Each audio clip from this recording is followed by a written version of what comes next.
PhD तो हर कोई कर लेता है साहब, और डिग्री ले लेता है, लेकिन संस्कार की डिग्री लेना भूल जाते हैं। नमस्कार, मैं हूं करुणा मिश्रा। आज मैं फिर आपके सामने उपस्थित हुई हूं। संस्कार के मैटर में बात करेंगे हम कि संस्कार क्या होता है और कैसे मिलता है और कैसे कल्चर होते हैं संस्कार में। उससे पहले कि आप हमारे वीडियो को लाइक करें, सब्सक्राइब करें, ज्यादा से ज्यादा शेयर करें और बेल आइकन को जरूर दबाएं, ताकि जो मिलने वाली नोटिफिकेशन, हमारी आने वाली वीडियो है उसका नोटिफिकेशन आपको मिले। और आपको अगर हमारी वीडियो अच्छी लगती है तो आप प्लीज लाइक करें, सब्सक्राइब करें और ज्यादा से ज्यादा शेयर करें। तो हम चलते हैं मेन मुद्दे में। हम आज बात करते हैं संस्कार की। संस्कार क्या होता है? संस्कार हमारी लाइफ में अहम भूमिका है, बहुत बड़ी भूमिका है। क्योंकि अगर संस्कार नहीं है ना, तो हमारा जीवन तुच्छ के बराबर है, कोई मायने नहीं है। सबसे बड़ी बात होती है संस्कार में, हाँ, रोल किसका होता है? पेरेंट्स का होता है। पेरेंट्स बोले तो माँ, पिताजी, ये जो होते हैं इन होता है। जब एक बच्चा छोटा होता है तो वो माँ ही एक पहली गुरु होती है, जो बच्चे को, माँ या पिता पहले ही गुरु होते हैं, जो बच्चे को हाथ पकड़ के चलना सिखाते हैं और उंगली पकड़ के चलना सिखाते हैं। बच्चा गिरता है, उठता है, उसको हर चीज सिखाते हैं, हर एक बात बताते हैं कि बेटा ये ऐसा है, ऐसा करना है, ऐसे करने हैं। वो एक अच्छे संस्कार होते हैं। बच्चे को संस्कार, स्कूल में बच्चा जा करके वो सिर्फ विद्या सीखेगा या कुछ ही चीज सीख पाएगा, लेकिन मेन संस्कार जो है ना, वो माँ बाप ही सिखा पाएंगे। उसके लिए ना तो कोई स्कूल सिखा देगी, ना कोई यूनिवर्सिटी सिखाएगी, ना ही कोई कोचिंग सिखाएगा, ना ही कोई टीचर सिखाएगा। वो संस्कार आपके और अपने होते हैं। कहते हैं कि बाप के कुसंस्कार से बेटा आलसी और दरिद्र बनता है, और माँ के कुसंस्कार से बच्चा चरित्रहीन बनता है। तो ये संस्कार जो होते हैं, ये माँ बाप के संस्कार होते हैं। अगर बच्चा कुछ गलत करता है तो ये समाज, ये लोग, ये दुनिया सब ये कहते हैं कि ये कैसे संस्कार दिए गए हैं। अगर किसी से बदतमीजी करता है या अभद्रता करता है या कोई अशब्द कहता है तो सीधे उसके बैकग्राउंड पे जाया जाता है कि इसका ऐसे ही बैकग्राउंड होगा, मतलब इसके माँ बाप के सबके यही संस्कार हैं, इसलिए उनने बच्चे को भी यही संस्कार दिया है। नाम सबसे पहले किसका आया? माँ बाप का आया ना। इसीलिए कहते हैं कि संस्कार जो है वो पेरेंट्स का देना है।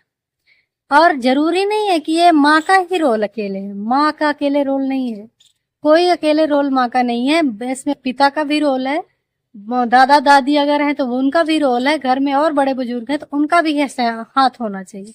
लेकिन सबसे ज्यादा बच्चे अपने पिता का और माँ का। आपने देखा होगा कि छोटे बच्चे जो होते हैं, तो अगर लड़कियां होती हैं तो जो माँ करती है ना, वो लड़कियां भी करना चालू कर देती हैं। छोटी छोटी बेटियां होती हैं, मम्मा अगर झाड़ू लगा रही है तो वो खुद ही झाड़ू लेके चालू हो जाती हैं। पोछा लगाती है तो वो भी कपड़े लेके पोछा लगाने लगती हैं, कपड़े धोने लगती हैं, खाना बनाने लगती हैं। तो ये क्या है? माँ को ही देख के कर रही हैं। लड़के होते हैं, पापा ऑफिस जाते हैं, नौकरी जाते हैं, तो वो सेम एक्टिंग वैसे ही करते हैं। तो ये संस्कार किसके हैं? माँ बाप के हैं। इसलिए सबसे पहले माँ बाप को ही संस्कार, खुद को सीखना है संस्कार, और अपने बच्चों को भी देना है। उसी को कहते हैं परवरिश। परवरिश आप लाख अच्छा खिला दिया, पहना दिया, उड़ा दिया, वो तो एक हद तक है, लेकिन आपने शिक्षा क्या दी है अपने बच्चे को, मेन मायने वो रखता है कि परवरिश क्या दी है, संस्कार क्या दिए अपने बच्चों को। किस तरह से बड़ों के साथ बात करनी है, किस तरह से बड़ों के साथ इज्जत से पेश आना है, किस तरह से उनका आदर सम्मान करना है, बड़ों का प्यार सम्मान रखना है, छोटों से प्यार रखना है, आदर करना है। ये सब चीजें, ये जो तौर तरीके होते हैं वो पेरेंट्स के होते हैं।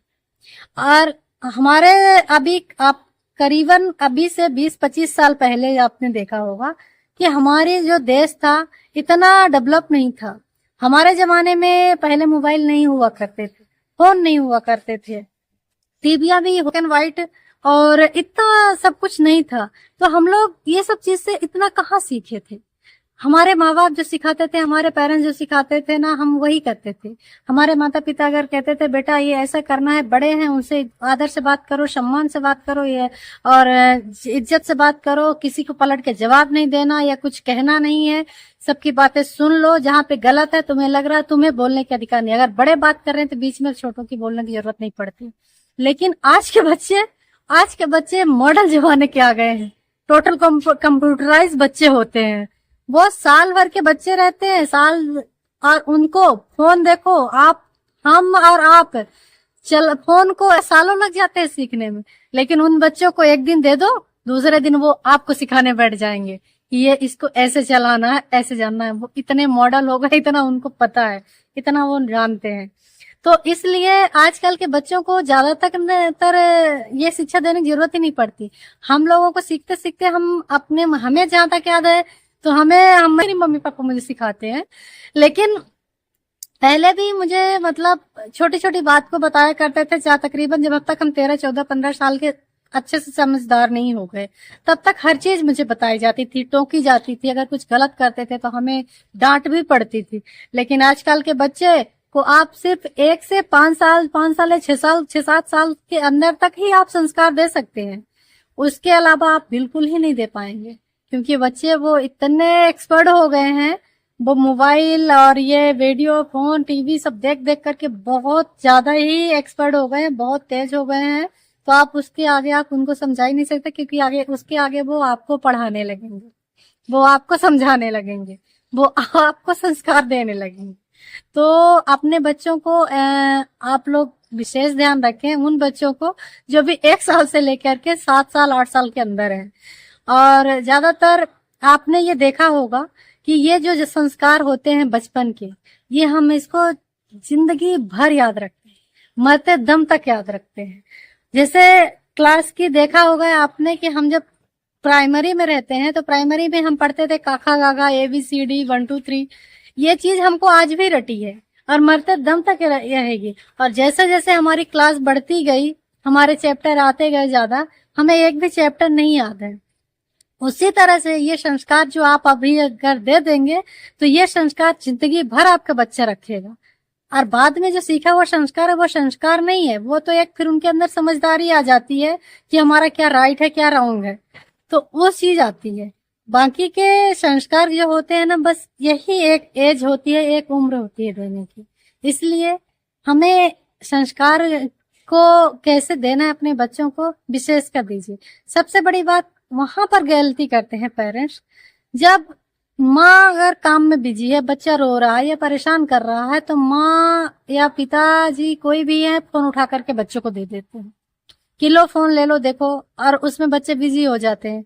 जब बिजी हो जाते हैं तो वो आपको परेशान करना बंद कर देते हैं, आप भी खुश हो जाते हैं, अच्छा हुआ। लेकिन आपको पता है वो बच्चा कहाँ जा रहा है, वो बच्चा अच्छा, वो आपको अभी 2 मिनट की परेशानी आपको बुरी लग रही है, लेकिन वो जिंदगी भर की परेशानी इकट्ठा कर रहा है, वो अच्छा लग रहा है क्या? तो ये सबसे बड़ी गलती वहां पर होती है।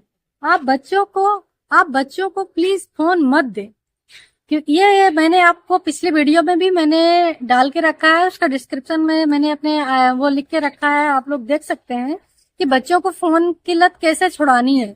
अब बच्चों को फोन क्यों नहीं देना है, तो बच्चों में बहुत सारे साइड इफेक्ट भी आते हैं, आंखों में प्रॉब्लम है, सबको पता है, हर चीज हर एक बंदा जानता है। आजकल एक ठेला गाड़ी ढोसने ढक्का लगाने वाला, सब्जी बेचने वाला, वो भी जानता है, क्योंकि उसके पास भी एंड्रॉइड है, स्मार्टफोन है। तो हर कोई वीडियो इतनी चलते हैं कि हर कोई पढ़ पढ़ के वो करके जागरूक हो चुका है। तो हम ऐसे तो मान नहीं सकते किसी को नहीं पता, सबको पता है। बच्चों को फोन नहीं दें ज्यादा, और बच्चों से छुटकारा पाने के लिए तो बिल्कुल ही ना दें, क्योंकि आपने अभी 2 मिनट के छुटकारे के लिए बच्चे को फोन दिया है, लेकिन आपने उसको आगे के लिए बढ़ावा दे दिया। अब वो बच्चा बार बार आपसे फोन के लिए जिद करेगा, फिर वो फोन में जो भी उटपटांग बातें आएंगी, उटपटांग चीजें आएंगी, वो उससे सीखेगा। तो आप कितना भी फिर संस्कार देंगे, वो संस्कार आपका पानी में फिर घूम जाएगा, वो पानी में मिल जाएगा। आपका संस्कार सिर्फ यही रह जाएगा कि आप जो दे रहे हैं, जो मेहनत कर रहे हैं उस बच्चे में, 5 से 6 साल मेहनत कर लीजिए, वैसे आपका बच्चा बहुत स्मार्ट हो जाएगा। क्योंकि इतनी आप हाई स्कूल में डाल रहे हैं, इंटरनेशनल में पढ़ाते हैं, वीआईपी स्कूलों में पढ़ करिए, सम्मान करिए और अपने माँ बाप के पैर छूइए और ठीक से बैठिए, ठीक से उठिए। लेकिन वो चीज कोई नहीं याद रखेगा, क्योंकि उनको ये लगता है कि ये तो टीचर है, इनका तो कर्तव्य है, इनका तो काम है। लेकिन अगर आप सिखाएंगे ना तो वो ये नहीं कहेंगे। जब वो बड़े होंगे ना तब उनको रियलाइज होता है कि हाँ यार, ये चीज तो मेरे मम्मी पापा मुझे सिखाया करते थे कि क्या सही है क्या। देखिए, एक बीच में उम्र आती है, एक ऐसी उम्र आती है जो युवा अवस्था जिसको बोली जाती है, यंगस्टर जिसको बोला जाता है, कि उसमें इंसान के कुछ दोस्त भाई या कुछ लोगों के साथ उठने बैठने में थोड़ा डगमगा जाता है।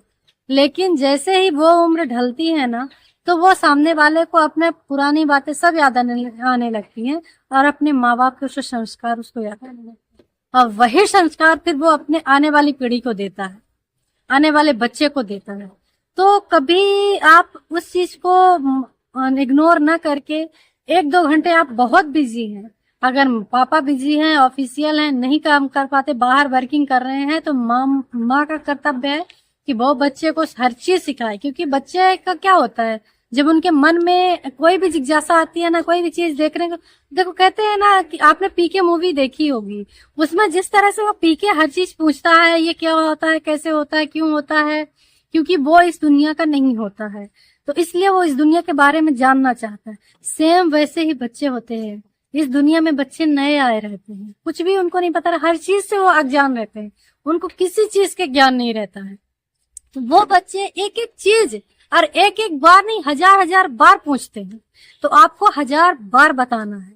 इसलिए तो कहते हैं कि माँ जैसा माँ कोई नहीं बन पाएगा, पेरेंट्स जैसे पेरेंट्स नहीं होते हैं, कोई नहीं हो पाएगा। इसलिए माँ बाप का दर्जा ही अलग होता है, सिर्फ इसी वजह से कि एक बार नहीं, बच्चा 1000 बार क्वेश्चन करता है और माँ और पिता एक बार नहीं 1000 बार उसका जवाब देते हैं। ये हर कोई नहीं देख पाएगा। आप स्कूल में भी जाकर के अगर एक सवाल को 1000 बार पूछेंगे तो आपका टीचर एक बार बताएगा, 2 बार बताएगा, तीसरी बार आपको ले जाके बाहर खड़ा कर देगा, पनिश कर देगा, आपको पनिशमेंट दे देगा, कि सजा देगा कि ये आप तुम जानबूझ के सीखना नहीं चाह रहे हो या तुम्हारे माइंड में पल्ले नहीं पड़ रहा, ये तुमको फालतू में डांट पिटेगी। पर माँ बाप कभी ऐसा नहीं करते, वो जितनी बार पूछोगे ना बच्चों को उतनी बार उतनी बातें बताते हैं। वही होता है संस्कार, क्योंकि बच्चे उस चीज को अपने माइंड में बार बार रिकॉल करते हैं। जो उनके माइंड के पल्सेशन होते हैं वो जनरेट जब होते हैं, तो जब वो रिकॉल करेंगे ना तो उनको माइंड में आ जाता है। पर पहले हम लोग भी ऐसे करते थे, हम भी छोटे थे तो यही हाल था, एक बार पूछते, 2 बार पूछते, मम्मा ये कैसा होता है, क्यों होता है तो क्यों, मतलब बच्चों के बहुत सारे क्वेश्चन होते हैं। आपने अगर बता दिया, सामने वाले ने पूछा मम्मा ये दूध पीने से क्या होता है, आपने बताया बेटा दूध पीने से स्ट्रांग होते हैं। स्ट्रांग क्यों होते हैं? स्ट्रांग जब आपने बता दिया कि स्ट्रांग होते हैं, आपकी बॉडी में कोई बीमारी क्यों लगती, ऐसे सारे क्वेश्चन होते हैं, बहुत सारे क्वेश्चन होते हैं बच्चों के, क्योंकि उनको ना जड़ तक जाना रहता है बच्चों को। तो ये चीजों को करने के लिए तो आप उस समय पर वहां पे डांटे नहीं, फटकारे नहीं, बच्चे को चुप कराए नहीं कि अब तुम ये क्वेश्चन नहीं करोगे, तुम ऐसा नहीं करोगे, तुम चुपचाप बैठ जाओ, तुम ये कर लो, तुम वो कर, ये नहीं। जो उनने पूछा है एक बार बता दिया, बेटा एक बार बता रहे हैं, इतना ऐसा होता है, ऐसा होता है, ऐसा होता है, बस प्यार से समझा दो। आप चिल्लाओ नहीं, डांटो नहीं, उनको उससे गुस्सा मत करो, प्यार से आप जो भी कहोगे ना बच्चे मानते हैं, 100% मानते हैं। मैं अपना खुद का एग्जाम्पल आपको बताती हूँ, मैं अपना प्रूफ बताती हूँ, एग्जाम्पल नहीं, मैं अपना प्रूफ बताती हूँ। मैं मेरी बेटी को अगर कभी गुस्से से कोई चीज कह देती हूँ ना तो वो वही जिद करके और करती है, लेकिन अगर मैं उसको प्यार से वही चीज बोलती हूँ ना तो बड़े प्यार से कर देती है। इसलिए मैंने तब से मैंने अंदाजा कि नहीं, इससे गुस्सा करके काम नहीं करवाया जा सकता, इससे प्यार से करवाया जा सकता है। इसलिए अगर वो कोई शरारत करे या कुछ भी करे तो आप उससे गुस्सा मत करें, क्योंकि अगर आप गुस्सा करेंगे और कुछ भी करते हैं तो वो बच्चे फिर और जिद करके करते हैं। बाकी के आगे पेरेंट्स को कैसे रहना है बच्चों के साथ और किस तरह से बिहेव करना, जो आपका वातावरण, आपके चाल डाल, आपका जो बैकग्राउंड आता है वो कितना अहम रखता है बच्चों को, ये हम बताएंगे आपको नेक्स्ट वीडियो में। अगर आपको ये वीडियो अच्छी लगेगी तो प्लीज हमें कमेंट करके बताएं कि हम आगे नेक्स्ट दूसरा वीडियो बनाएं। तब तक के लिए नमस्कार। वीडियो बहुत बड़ी हो रही है इसलिए हम इसको यहीं पे विराम देते हैं and thank you so much.